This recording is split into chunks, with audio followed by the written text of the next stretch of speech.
Magandang araw po sa inyong lahat. So ngayon ay nandito tayo sa aming tanim na papaya.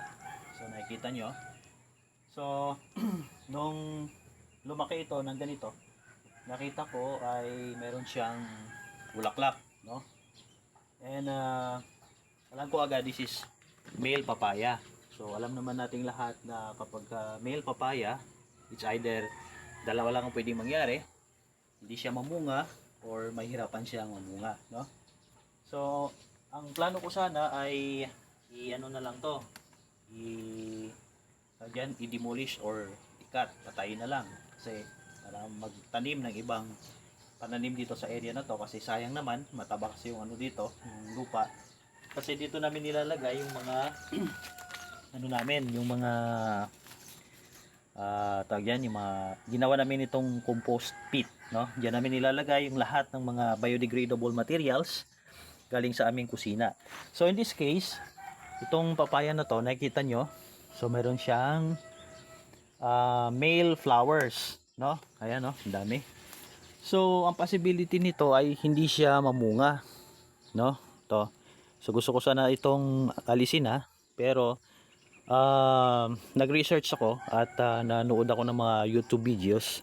Meron palang paraan para ito ay mamunga, no? So kaya ang ginawa ko, hindi ko na lang siya kinat o hindi ko na lang siya pinutol. And sabi ko, subukan natin yung method na yon. Baka sakaling magkaroon ito ng bunga, no? So hindi talaga siya mamumunga.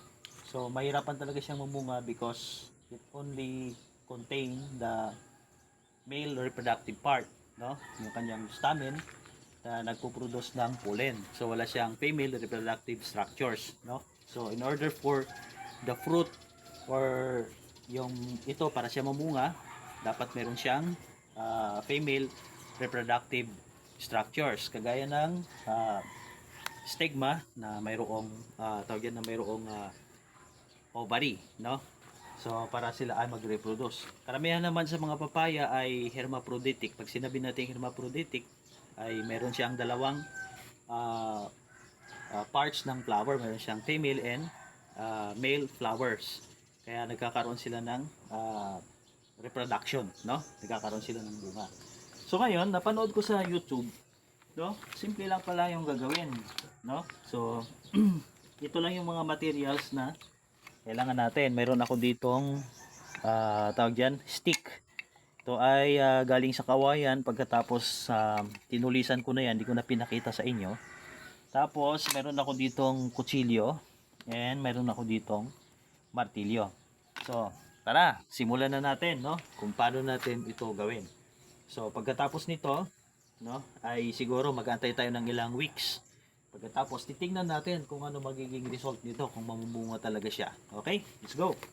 So, ganito lang po gagawin. Ang iba ay tawag yan, pinapako dito.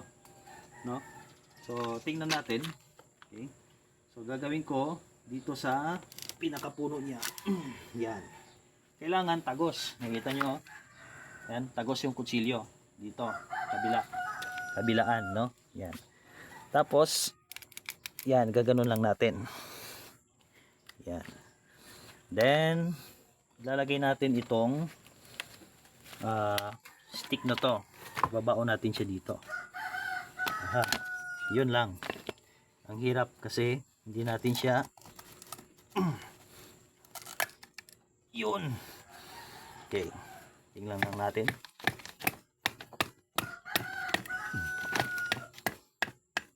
Yan. Okay? So, pag ganun lang. Tapos, isa pa. Dito siguro. Dito sa bandang itaas. Yan. Okay.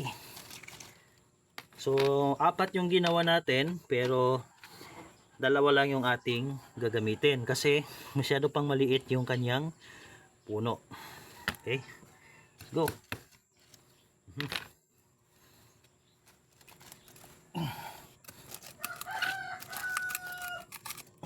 Yan.